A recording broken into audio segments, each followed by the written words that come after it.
giza zina uwezo wa kuzuia performance ya mwanafunzi au performance ya mtu yoyote katikati ya eneo hata zaidi ya miaka 20 au mpaka kufa. Zina uwezo wa kufanya hivyo. Bwana Yesu asifiwe. Zina uwezo wa kufanya hivyo. Maana yake na hivyo vitu vipo na vinatenda kazi. Na hata sasa vinatenda kazi. Sababu mojawapo iliyosababisha siku zikawa 21, Danieli hakuacha kuomba. Aliendelea kufunga, aliendelea kumlilia Mungu siku ya kwanza, ya pili mpaka ya 21. Maana kile kitendo, kilimlazimisha Mungu kutuma malaika ambaye ana wajibu wa kupambana kwa ajili ya kuleta ushindi kwa watu wa Mungu. Akaagizwa Mikaeli. Mikaeli maana yake ni nani kama Mungu? Bwana Yesu asifiwe sana. Kwa hiyo alipofika malaika yule Mikaeli akashindana, Biblia inaandika akashindana na mkuu wa anga la Uajemi. Aliposhindana na mkuu wa anga la Uajemi, baadaye akaachia njia. Wakati wanapigana kwenye ulimwengu wa roho, huyo hakai mwilini, kwenye ulimwengu wa roho, maana yake Gabrieli ndio akapeleka zile taarifa.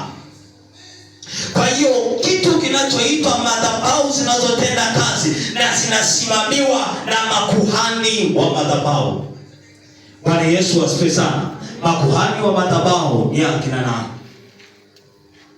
Waganga ni makuhani wa madhabahu.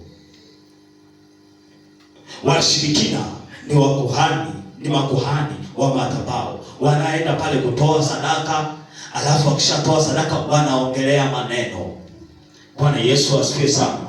Kwa hiyo dhibiti matokeo yanayosababishwa na utendaji kazi wa madhabahu za giza za ukoo, eneo au familia. Maana ziko madhabahu zingine katikati ya familia, ziko madhabahu zingine katikati ya ukoo ambazo zimeweka mipaka ya kwamba huyu mtu hawezi kuvuka katikati ya hili eneo, au huyu mtu lazima atapatwa na mauti katikati ya hili eneo, huyu mtu lazima atavamiwa na mapepo katikati ya maeneo fulani, au afya yake tunaizorotesha kwa sababu ya hizo madhabahu. Kwa hiyo ndio maana nimesema vidhibiti matokeo. Hizo madhabahu zinapotenda kazi ndio maana zinaleta matokeo. Moja ya matokeo, zinabadilisha tabia ya mtu. Moja ya matokeo, zinabadilisha hali ya maisha ya mtu. Moja ya matokeo, zinabadilisha dira ya maisha. Moja ya matokeo pia zinaweza zikavuruga mipango. Moja ya matokeo pia zinaweza zikakuua kiroho. Hayo ni matokeo ya madhabahu za giza ambazo zikiamua kutenda kazi zinatenda kazi kwa nguvu, na zinaweza zikaharibu maisha ya watu, na zinaweza zikatangaza mauti, na zinaweza zikavunja kabisa uhusiano wako na Mungu. Unashangaa mtu alikuwa na tabia iliyo njema, lakini ghafla amebadilika. Maanake matokeo ya zile madhabahu yameanza kuonekana. Kitabu cha Ezekieli, kitabu cha Kumbukumbu la Torati sura ya 12 mstari wa 2 hadi wa 6. Mtu mmoja anisomee pale. Kumbukumbu la Torati 12:2 hadi 6.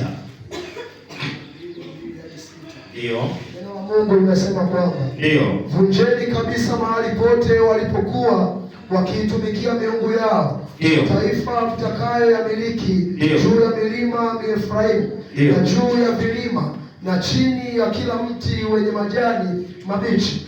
Nanyi zivunjeni madhabahu zao, zibomoeni nguzo zao, na maashera yao yateketezeni kwa moto na sanamu. Amen. Bwana Yesu asifiwe sana. Hebu nianzie nitajie mahali ambapo hizo madhabahu zinapatikana. Nitajie. Wanasema chini ya nini? Nianze chini ya nini?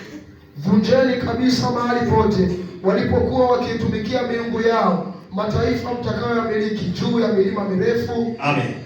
Juu ya milima mirefu, alafu sehemu nyingine juu ya vilima na chini ya kila miti. Chini ya kila miti. Endelea.